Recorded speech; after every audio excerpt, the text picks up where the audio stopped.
Praise the lord. హల్లెలూయా. ప్రభునందు ప్రియులారా, మీ అందరికీ నా ప్రత్యేకమైన ప్రేమ వందనాలు తెలియజేస్తున్నాను. ప్రేమైన దేవుని వారలారా, బాగున్నారు కదా? తప్పక మీరందరూ బాగుండాలని మీ కొరకు అనుదినము ప్రార్థిస్తున్నాను. క్రీస్తు పేరిట మీకు సమాధానం కలుగును గాక. క్రీస్తునందు ప్రియమైన దేవుని వారలారా, ఈనాడు ఒక ప్రత్యేకమైన అంశము ద్వారా మీ మధ్యలోనికి రావడం నాకెంతగానో సంతోషముగా ఉంది.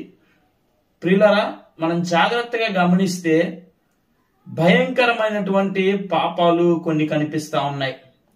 ఆ భయంకరమైన పాపాలు ఏమిటంటే త్రాగుడు, వ్యభిచారము, జారత్వము, ఇంకా చెప్పాలంటే భయంకరమైన పాపాలు అనేకమైనవి ఉన్నాయి. ఇవి సాధారణంగా కనిపిస్తూనే ఉంటాయి. ఒక వ్యక్తిని మనం చూసినప్పుడు, లేకపోతే ఒక వ్యక్తిని మనం అబ్జర్వ్ చేసినప్పుడు తప్పకుండా ఈ పాపాలు అనేవి బయటకి కనిపిస్తూనే ఉంటాయి. అయితే ప్రియులరా, ఈ పాపాలే కాకుండా ఇంకా విచ్చలవిడి అయిన పాపాలు కూడా కొన్ని మనకి కనిపిస్తాయి. అవి ఏంటంటే మానవుని యొక్క స్వభావకంగా పుట్టేటువంటి పాపాలు. ఏంటి అండి? మానవుని లోపల నుంచి స్వాభావికంగా పుట్టేటువంటి పాపాలు. అవేంటంటే ప్రియమైన దేవుని వల్లరా, కుళ్ళు, కుతంత్రాలు, అహంభావం, గర్వము, ఇలాంటివి కొన్ని ఉన్నాయి. క్రీస్తునందు ప్రియమైన దేవుని వల్లరా, అయితే ఒక వ్యక్తి త్రాగుతున్నాడని, వ్యభిచరిస్తున్నాడని, జారత్వం చేస్తున్నాడని, భయంకరమైనటువంటి అలవాట్లలో ఉన్నాడని మనం అనుకొని వారిని భయంకరంగా అంటూ ఉంటాం. వీడు పాపం చేస్తున్నాడ్రా, వీడు భయంకరమైన పాపిరా అని సాధారణంగా వాడిని మనం అంటా ఉంటాం.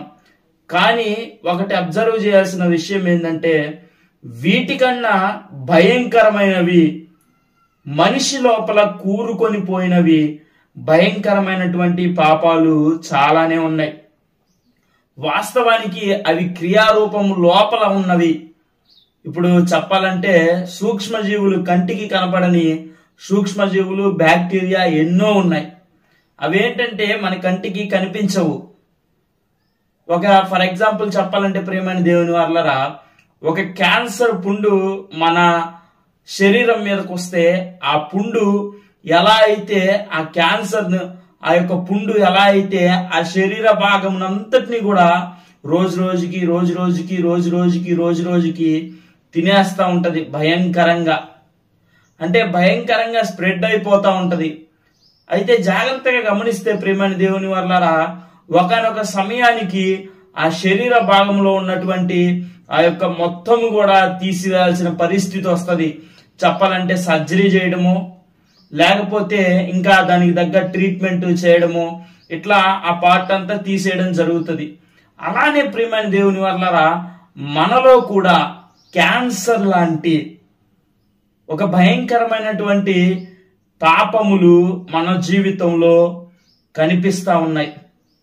అయితే ఈనాడు జీవితాలు భయంకరంగా నాశనం అవటానికి, భయంకరంగా పతనం అవటానికి, భయంకరంగా అనేకమైనటువంటి మలుపులు తిరగడానికి కారణం ఏంటంటే ఈ పాపాలు.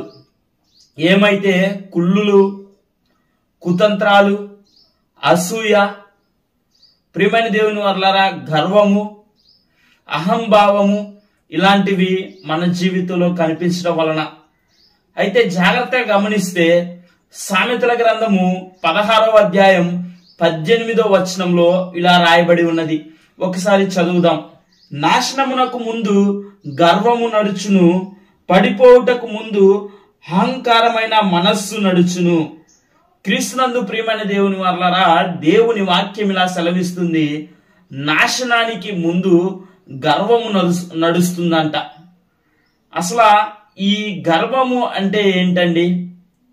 ఈ గర్వము మనిషిలో ఎప్పుడు ఏర్పడుతుందంటే, మనిషి యొక్క డబ్బు చూసుకొని, మనిషి యొక్క పరపతిని చూసుకొని, పేరు ప్రతిష్టలు చూసుకొని, మనిషి యొక్క ఆస్తులను చూసుకొని, ఇంకా చెప్పాలంటే ప్రియమైన దేవుని వల్లరా, అందమును చూసుకొని, కులమును చూసుకొని, మతమును చూసుకొని, ఉద్యోగాన్ని చూసుకొని, వ్యాపారాన్ని చూసుకొని, సంపాదన చూసుకొని, ఇలా భయంకరమైనటువంటి కులమును చూసుకొని, ఇలా మొదలైనవి ప్రియమైన దేవుని వాళ్ళరా మనిషి యొక్క స్వభావంలో కనిపిస్తా ఉన్నాయి.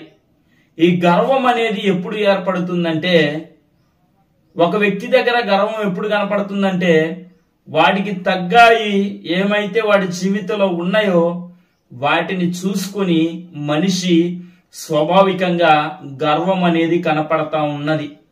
అయితే ఒకసారి ఆలోచన చేయాలి ప్రియమైన దేవుని వాళ్ళరా, భక్తుడి ద్వారా దేవుడు రాయించి పెట్టాడు బైబిల్ గ్రంథంలో.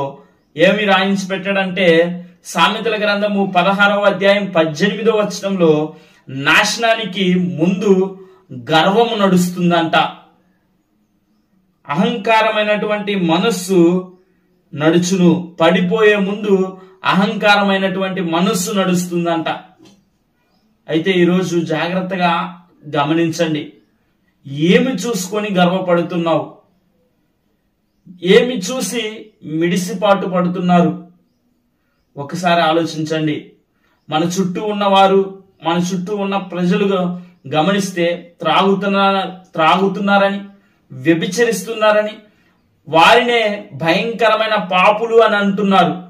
ఈ గర్వము, ఈ అసూయ, మత్సరములు, కలహములు, విభేదాలు ప్రియమైన దేవుని వారలారా ఇలాంటివి మన హృదయములో నాటుకొని పోయి ఈరోజు భయంకరమైనటువంటి నాశనానికి దారి తీస్తున్నాయి.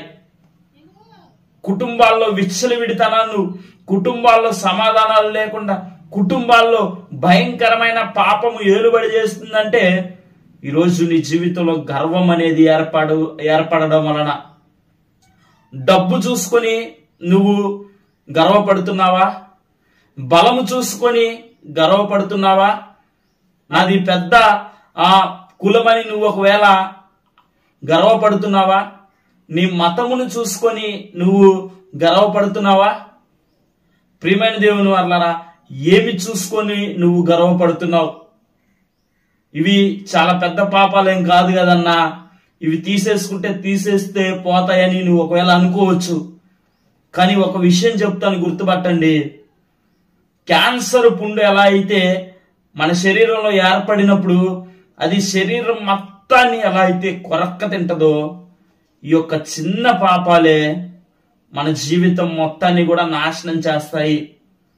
వాస్తవానికి ఆలోచిస్తే ప్రియమైన దేవుని వాళ్ళరా, హేబేలు కయ్యని యొక్క జీవితాన్ని మనం గమనిస్తే, హేబేలు యొక్క అర్పణను దేవుడు లక్ష్య పెట్టినందుకు, కయ్యను యొక్క అర్పణను దేవుడు తిరస్కరించినందుకు తమ్ముడైనటువంటి హేబేలు మీద కయ్యను అసూయపడి ఏం చేశాడో తెలుసా?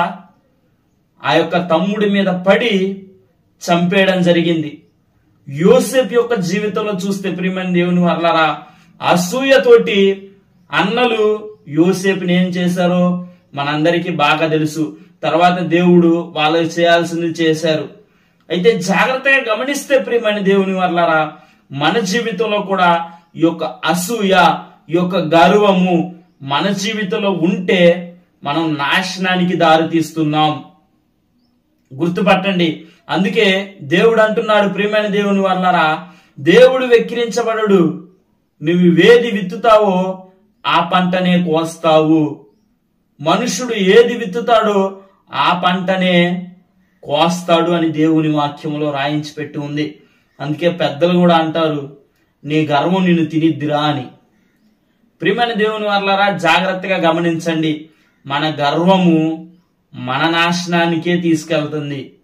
ఈరోజు నీ డబ్బు చూసి, నీ కులము చూసి, నీ బలము చూసి, నీ అందము చూసి, నీ ఉద్యోగము చూసి, నీ వ్యాపారము చూసి, లేకపోతే నీకున్న జనబలం చూసి, నీకున్న పేరు ప్రతిష్టలు చూసి నువ్వు ఏమి చూసి గర్వపడుతున్నావో ఒక్కసారి ఆలోచించు. దేవుడు అంటున్నాడు, నాశనానికి ముందు గర్వము నడుస్తుందని. నీ గర్వం నిన్ను తింటుంది. క్యాన్సర్ ఎలా అయితే వ్యాపించి శరీరం అంతా నాశనం చేస్తుందో, నీ జీవితం కూడా ఈ గర్వం అనేది నాశనానికి తీసుకెళ్తుంది. ఒకసారి ఆలోచించండి. అయితే ప్రియమైన దేవుని వాళ్ళరా, ఈ లోకములో ఎవ్వరు కూడా మనకి శత్రువులు ఉండడానికి వీల్లేదండి. ఎవరిని కూడా తక్కువగా చూడొద్దండి. డబ్బు ఉన్న వారిని ఒకలాగా, డబ్బు లేని వారిని ఒకలాగా చూడొద్దు. దేవుని వాక్యం ఇలా అంటుంది, నిన్ను వలె నీ పొరుగు వారిని ప్రేమించమని. డబ్బు కలిగిన వారిని ఒకేలాగా ప్రేమించాలి, డబ్బు లేని వారిని ఒకేలాగా ప్రేమించాలి. నీ చుట్టూ ఉన్న జనాంగాన్ని ఒకేలాగా ప్రేమించాలి, ఒకేలాగా చూడాలి.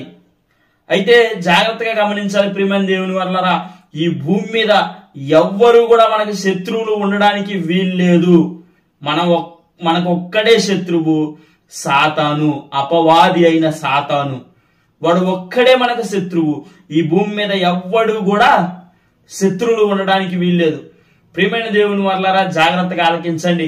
మహా అయితే ఒక 70 సంవత్సరాలు బతుకుతాం, మహా అయితే ఒక 80 సంవత్సరాలు బ్రతుకుతామండి. ఈ యొక్క 80 సంవత్సరాలకి, ఈ యొక్క 70 సంవత్సరాలకే మన జీవితంలో శత్రువులను ఏర్పరుచుకొని భయంకరమైన విమర్శలతో కూడినటువంటి జీవితం మనకు అవసరమా? వివాదాలతో కూడిన జీవితం మనకు అవసరమా? గొడవలతో కూడిన ఆ జీవితం మనకు అవసరమా? ఒక్కసారి ఆలోచన చేయండి. వాక్యం అంటుంది, మీ శత్రువులను ప్రేమించుడి, మిమ్మల్ని హింసించే వారి కొరకు ప్రార్థన చేయుడి అని. ఈరోజు నీ జీవితంలో శత్రువు అనేవాడు ఉండకూడదు. నీ శత్రువు ఒకటే, అపవాది అయిన సాతాను.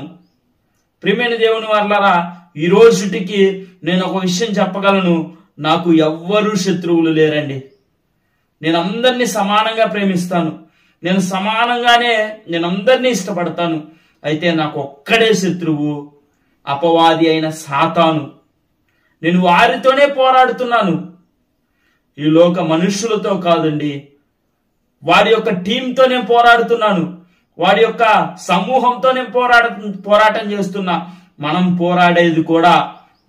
పోరాడాల్సింది కూడా వాడి టీంతోనే, వాడితోనే అని యేసుక్రీస్తు పేరిట మీకు తెలియజేస్తున్నాను.